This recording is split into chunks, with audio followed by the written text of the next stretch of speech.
All right, so we got an update earlier this week about the Jamar Chase T. Higgins signing, and I couldn't forget about this. So excuse me for being a little late on responding to this news.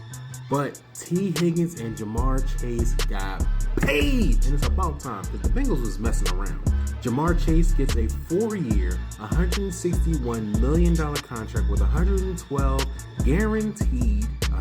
million guaranteed, making him the highest paid wide receiver in the NFL. And not to be left out, T. Higgins gets a 4-year, $115 million contract with the first 2 years of his deal fully guaranteed.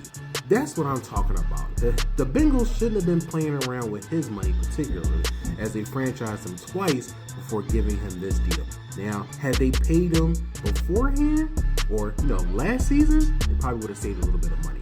Now, see, we knew Jamar Chase was going to get paid because it was just a matter of when he was going to get his money. The Bengals, they like to drag their feet a little bit, but Jamar Chase gets his money. Now, T. Higgins, on the other hand, was a little touch and go. There was some speculation that he was going to be tagged and traded. The tag was $26 million this year, his second time being tagged, but they got a deal done, and now he's a Bengal for the next 4 seasons.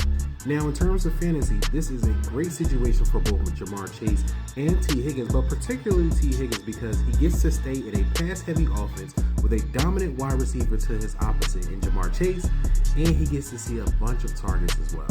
Burrow threw the ball 652 times last season, a career high, and that allowed T. Higgins to get a substantial target share and finish as a top 10 fantasy wide receiver in fantasy points per game. I already tweeted about it above, so if you haven't followed me on Twitter yet, what are you doing?